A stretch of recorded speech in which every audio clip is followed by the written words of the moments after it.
अब आपको आगाह करते चले जड़ावाला की थाना रुडाला रोड के निके थानेदार का नवाही गांव चक नंबर 378 गांव के रिहायशी गरीब मेहनत कश अजहर जावेद वल्द मोहम्मद अली के घर धावा अहले खाना पर जालिमाना तशद्दुद किया। मेहनत कश की बीवी और बच्चियों पर तशद्दुद करते हुए उसकी बीवी को भी साथ ले गया। मुतासरा खानदान के आला हुकाम से इंसाफ की अपील।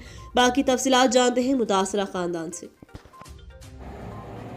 अस्सलाम वालेकुम सर, अजहर जावेद मेरा नाम है। हमारे जगदम रैशी हैं पर स्टूडेंट बस लड़नगे उत्थे पिंड च और होते उन्हें बानी बानी कॉल कर दी। मेरी बेगम भाई उन्होंने छिड़ाने भाई छाड़ छुड़ दिया, क्यों लड़ते पे हो? उन्हें आखिया भी तुसी जो किता कराया, मैं आया मोटरसाइकिल ते, उन्हें तू जो कराया ठीक है तू चला जा। मैं तो चला गया, गड्डी खोती रही, पुलिस आ गई, बानी बानी ने कॉल की और रात चले गए। काफी इन्होंने भेज दिता गड्डी वाले भी ते पुलिस वाले भी। मैं सुबह अड्डे गया, गड्डी फिर आ गई, साड़ी सुलह हो गई। कल में बाहर लेके देना साड़ी सुलह आ गई। मैं चलो ठीक हो गया, मेहरबानी गलती तो माफी देना ठीक हो गया।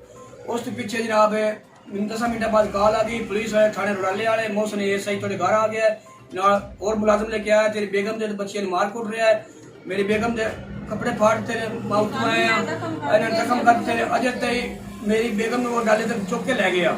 लेडीज पुलिस नाल नहीं हैगी, पता नहीं किधर नहीं बने किधर नहीं बने, बेइज्जत कर रहे हैं। बहुत गरीब आदमी है। सानू वज़ीर आज़म साहब इंसाफ मिला जाए, डीआईजी पंजाब सानू इंसाफ मिला जाए। जनाब मेरी बेगम को ले गए सुबह दे, पता नहीं किधर ले गए किधर नहीं ले गए, अजय साडी नहीं दे रहे।